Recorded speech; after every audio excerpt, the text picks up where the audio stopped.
눈앞의 순간이 존재한다는 사실만으로도 경외감을 느끼는 대신 당신은 그것을 자신이 원하는 것과 맞아떨어지게 만들려고 온갖 씨름을 벌인다. 자신이 무엇을 원하고 무엇을 원하지 않는지에 대한 생각을 지어내고 세상이 그렇게 굴러가게 만들 방법을 궁리하는 일에 골몰하기 시작하는 순간부터 당신의 마음은 결코 평안해지지 않을 것이다. 안녕하세요. 숲속의 마음 책방 강미정입니다.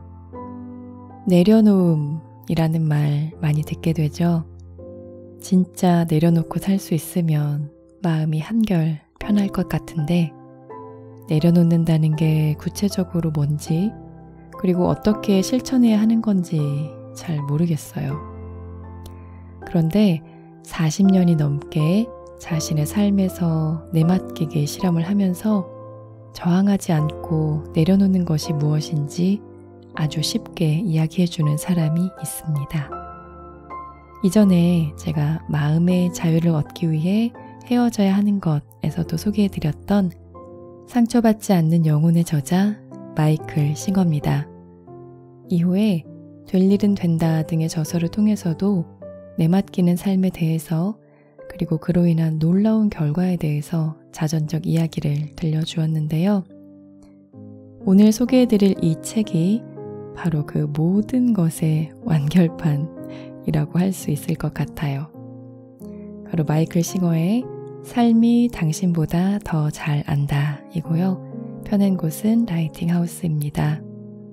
마음의 자유를 찾는 법과 진정한 내려놓음이란 무엇인지 명쾌하게 알려주는 책입니다. 저는 사실 아직은 이 깨달음들을 잘 잊어버리기도 하고 다는 실천하지 못함에도 불구하고 마이클 싱어의 이야기를 듣고 마음이 정말 평화로워졌어요.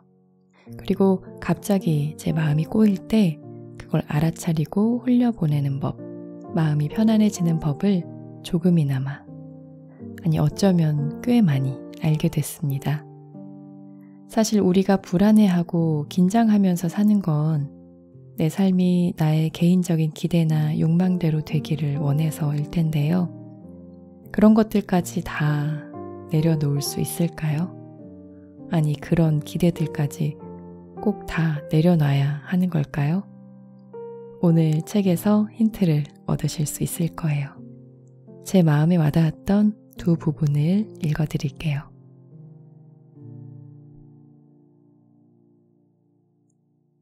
추상적 마음. 다행히도 마음에는 개인적 마음의 층 위에 한 층이 더 있다.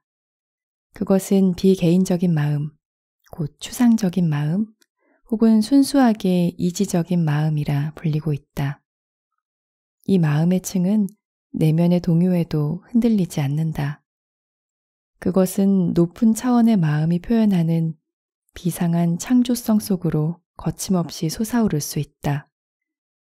추상적인 층이라 불리는 마음의 이 높은 층이 로켓을 쏘아올리고 에어컨을 만들어내고 원자의 존재를 발견하게 하는 층이다. 추상적인 마음이야말로 인간을 실로 위대하게 만드는 그것이다. 당신은 오로지 감각을 통해서만 경험하도록 한정된 존재가 아니다. 당신은 순전히 지적인 마음의 영역을 자유로이 탐사할 수 있다. 마음은 당신을 거의 어디에나 다 데려다 줄 수 있다. 화성으로 날아가서 인터넷을 통해 표면을 탐사할 수 있게 해줄 탐사선을 제작하고 싶다고? 멋지다. 당신은 할 수 있다. 마음은 감각의 한계와 개인적인 생각의 울타리 너머로 확장해 갈 수 있으니까. 마음은 다양한 차원에서 작동할 수 있다. 문제는 그 마음을 가지고 당신은 지금 무엇을 하고 있느냐는 것이다. 지성의 차원에서 당신은 외부에서 이미지를 가져와서 그것을 가지고 창조적인 일을 벌일 수 있다. 당신은 마음의 능력을 사용하여 추상적인 예술성도 논리적인 지성도 발휘할 수 있다. 후자의 완벽한 예는 아인슈타인의 사고 실험일 것이다. 아인슈타인은 안락 의자에 앉아서 매우 추상적인 개념들을 공부하던 중 위대한 법칙들을 발견해냈다. 이것은 마음의 힘을 입증해주는 위대한 증거다. 그것은 개인적인 생각 속에서 넋을 잃어버린 채 저 자신에 관한 그런 생각들을 삶의 유일한 의미로 만들어버리는 것과는 까마득히 먼 얘기다. 자신이 무엇을 원하고 무엇을 원하지 않는지에 대한 생각을 지어내고 세상이 그렇게 굴러가게 만들 방법을 궁리하는 일에 골몰하기 시작하는 순간부터 당신의 마음은 결코 평안해지지 않을 것이다. 추상적인 생각의 위대한 힘은 깡그리 잊혀져 갈 것이다. 자신에게서 주의를 빼낼 줄을 모르기 때문이다. 삶은 현실과 당신 마음의 호불호 사이의 싸움터가 될 것이다. 이런 식으로 사용되는 마음을 개인적인 마음이라고 한다. 왜냐하면 그런 마음의 생각은 온통 저 자신과 자신의 관념과 견해와 호불호로 점철되어 있기 때문이다. 의식의 중심을 현재의 순간에 두는 마음 챙김의 가르침은 개인적인 마음 외의 것에 주의를 집중하게 한다. 현재의 순간에 주의를 집중하는 것은 개인적인 일에만 끝없이 붙잡혀 있는 당신의 의식을 떼어내는 한 방법이다. 개인적인 마음을 넘어서는 또 다른 방법은 이지적인 마음을 사용하여 개인적이지 않은 성질의 일을 만들어내고 행하는 것이다. 문제 해결책을 연구하는 엔지니어가 되거나 질병을 연구하여 치료법을 개발하는 의학자가 되는 것도 여기에 포함된다.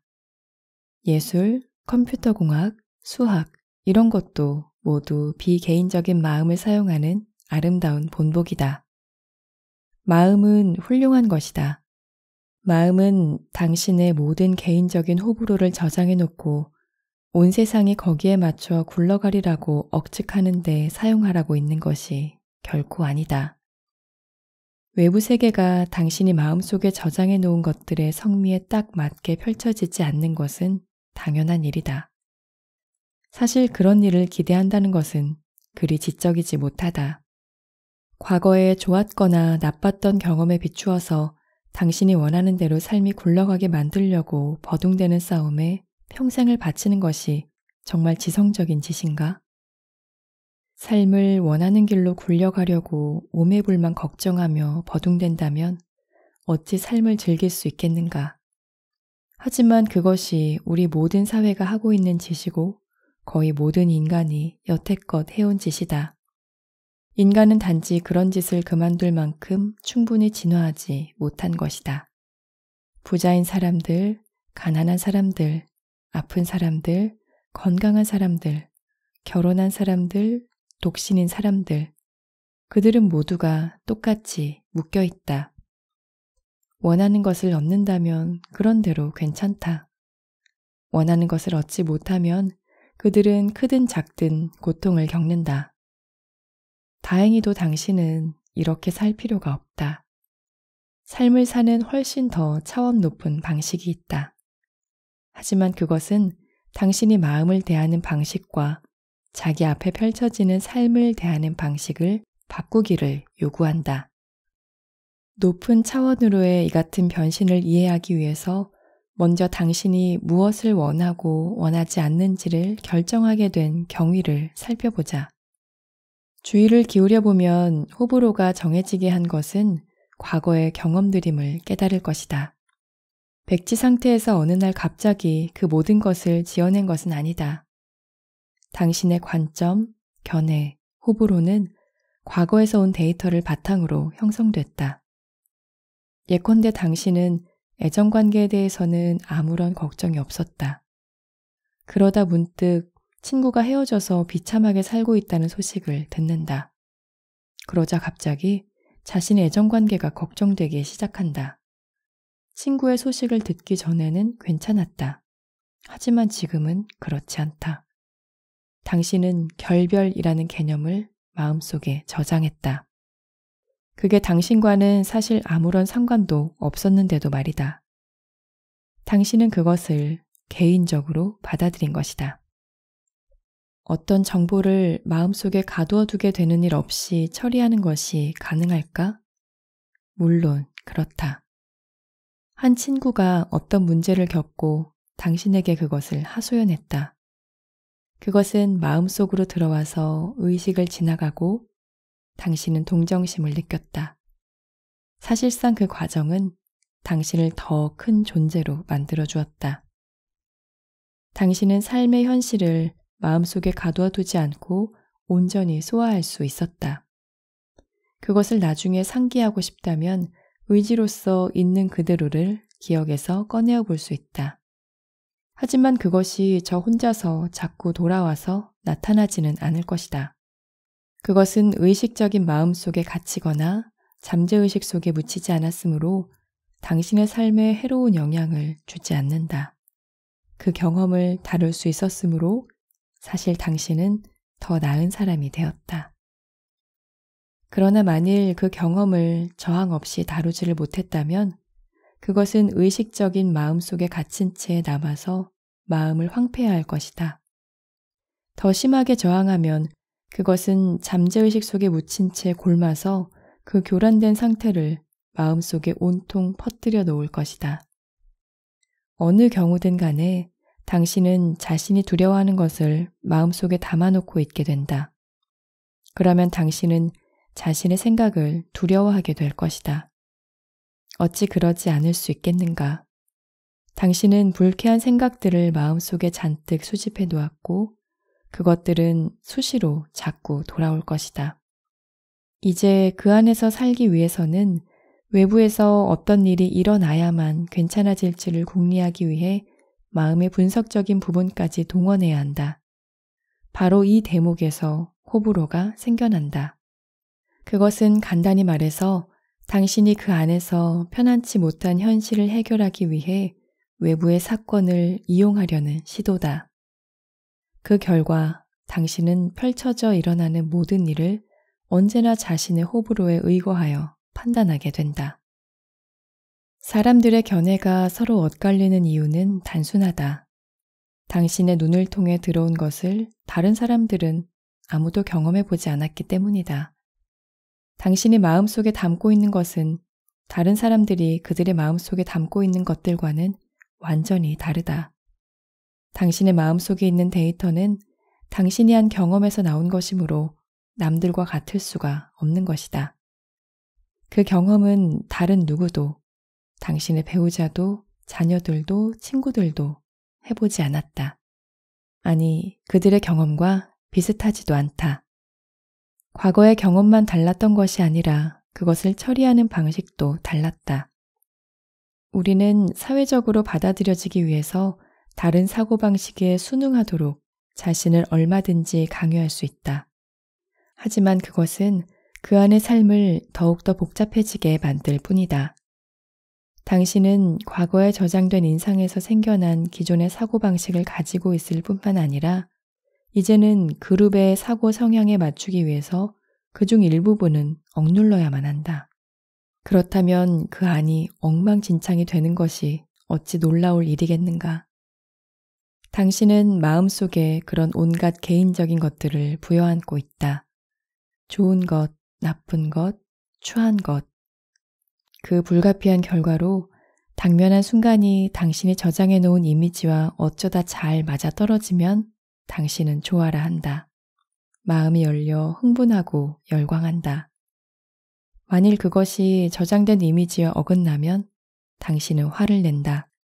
즉각 마음이 다치고 방어적이 되고 심지어는 우울증에 빠질 수도 있다. 이제 우리는 앞서 물었던 질문으로 다시 돌아와 있다. 그 안에서 사는 기분이 어떤가? 어떤 때는 좋고 어떤 때는 그렇지 않다. 어떤 때는 천국이고 어떤 때는 지옥이다.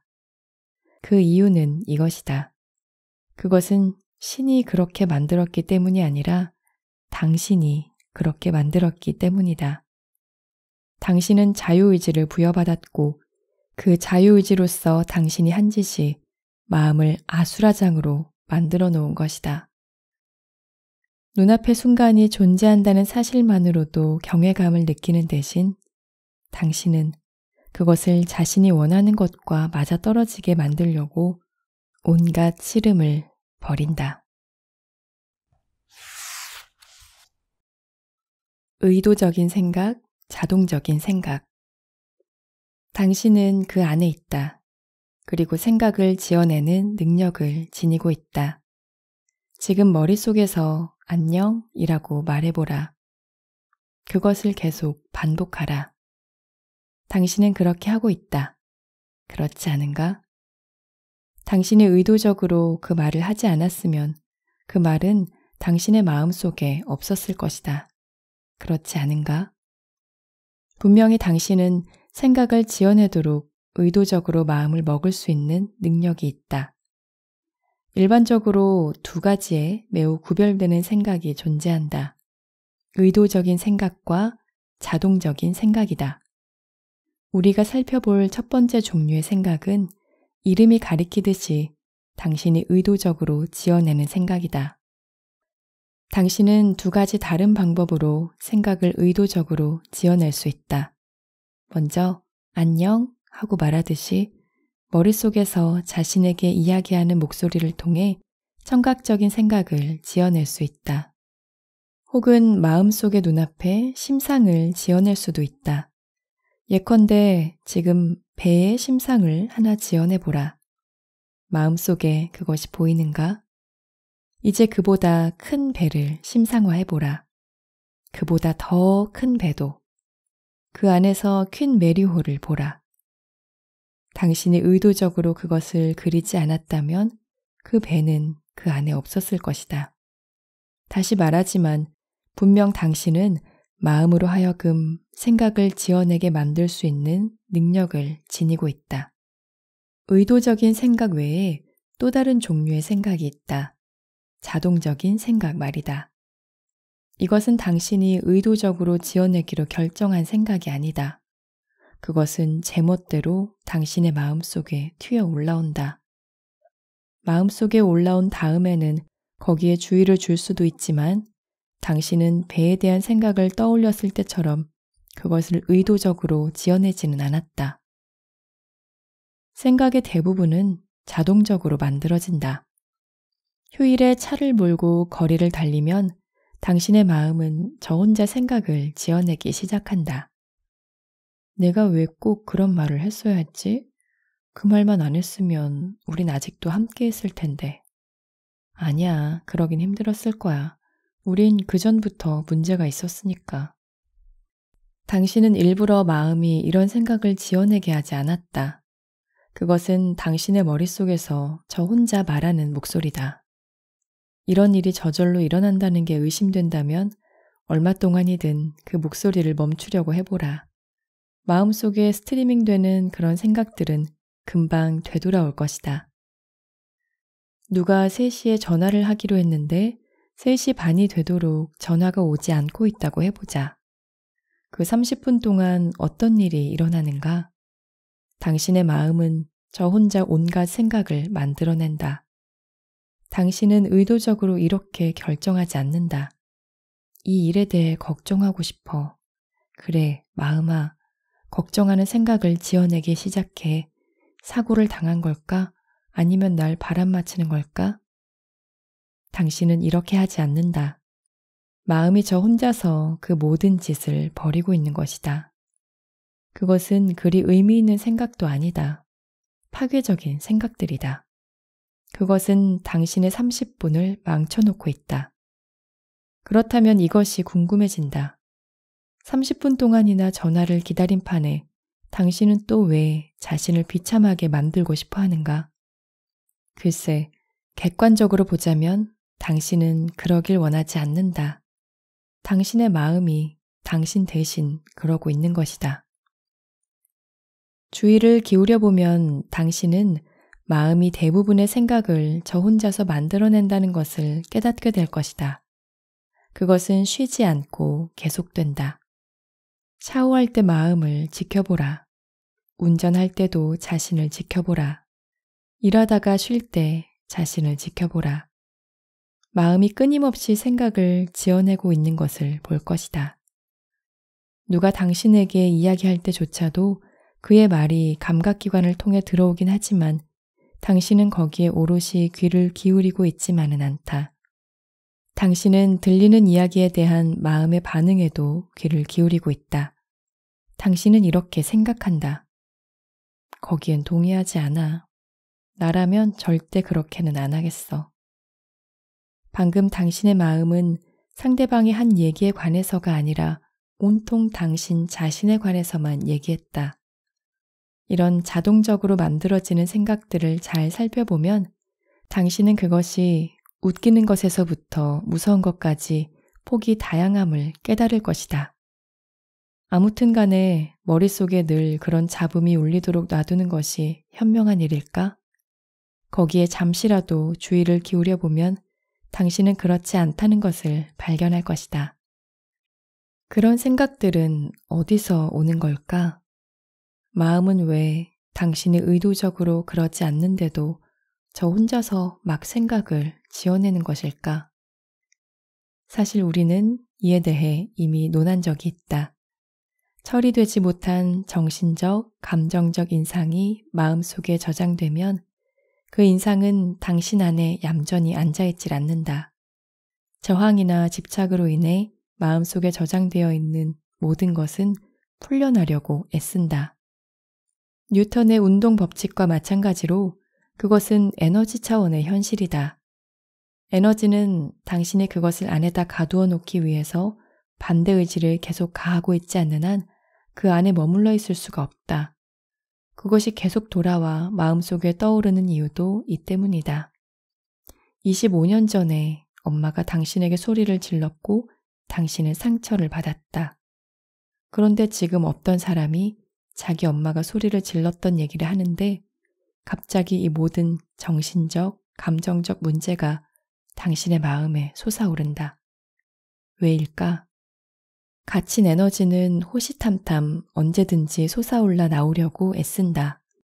둑으로 막아놓은 강물이 둑을 뚫고 나오려고 애쓰는 것처럼 말이다. 그것은 당신 안에 머물러 있는 것을 편안해하지 않는다. 그래서 그것을 억눌러 놓기 위해서는 당신이 끊임없이 의지력을 발휘해야 한다. 이 모든 쓰레기를 안에다 담아두기 위해서 당신은 얼마나 많은 에너지를 낭비하고 있는가. 인체가 불순물을 배출하려고 항상 애쓰고 있듯이 당신의 마음도 이런 정신적 불순물들을 배출하려고 애쓰고 있다. 마음이 저 혼자 생각을 지어내고 있을 때 일어나는 일이 바로 이것이다. 어떤 때는 당신도 그런 생각들을 그 근원까지 추적해 볼 수 있을 것이다. 다른 때는 그게 쉽지 않다. 깨달아야 할 중요한 사실은 마음이 다른 생각이 아니라 어떤 특정한 생각을 지어낼 때에는 언제나 이유가 있다는 것이다. 전화를 기다리는 상황의 예로 돌아가 보자. 당신의 마음은 당신이 그에게 했을지도 모를 어떤 짜증스런 행동 때문에 그가 전화를 안 하는 건지도 모른다는 불안한 생각을 지어내기 시작할 수도 있다. 하지만 이런 의심은 별 의미가 없다. 중요한 의문은 하필 왜 그 이유가 다른 이유를 제치고 떠올랐느냐는 것이다. 그것은 이렇게 밝혀진다. 당신이 13살 때 누군가가 이렇게 말했다. 그래, 맞아. 전화 안 했어. 네가 나에게 한 짓이 괘씸해서 일부러 안 했다고. 수십 년이 지난 지금 누군가가 전화를 하지 않으니까 그 생각이 돌아온 것이다. 만약 수십 년 전에 상대방이 전화를 안 했던 이유가 깜짝 선물을 들고 직접 나타나기 위해서였다면 어떨까? 지금 누군가가 전화를 하지 않으면 당신은 어떤 일이 일어날지를 기대하면서 흥분해 있을 것이다. 이런 이미지들은 당신의 마음속에 남고 그것은 그 갇혀있는 에너지를 풀어놓으려고 끊임없이 애쓴다. 그리고 결국은 바로 그것이 당신의 마음이 저 혼자 만들어내는 생각의 내용을 결정하게 된다. 이것이 거의 대부분의 자동적인 생각의 본질이다. 그것을 일어나고 있는 일의 실상에 대한 엄청난 통찰이나 중요한 진리 같은 것으로 여기지 말라. 자동적인 생각이 올라오는 것은 그저 마음이 당신이 그 안에 저장해 놓은 이미지들을 청소하려고 버리는 시도일 뿐이다. 네, 오늘 낭독은 여기까지입니다. 어떤 부분이 마음에 가장 와닿으셨나요? 저는 의도적인 생각과 자동적인 생각을 분리할 수 있다는 걸 알고 나니까 마음이 좀 정리되는 기분이 들었고요. 끝도 없이 떠들어대는 그 자동적인 생각, 주로는 그 부정적인 생각들이 어디에서 온 건지 알게 되니까 마치 마음속에 범인을 잡은 것처럼 속이 시원해졌습니다. 이제 그 출처를 알았으니 마음속의 에너지가 막히지 않도록 끊임없이 가슴을 열고 흘려보내는 연습을 해야겠어요. 오늘도 숲속의 마음 책방에 찾아주셔서 고맙습니다.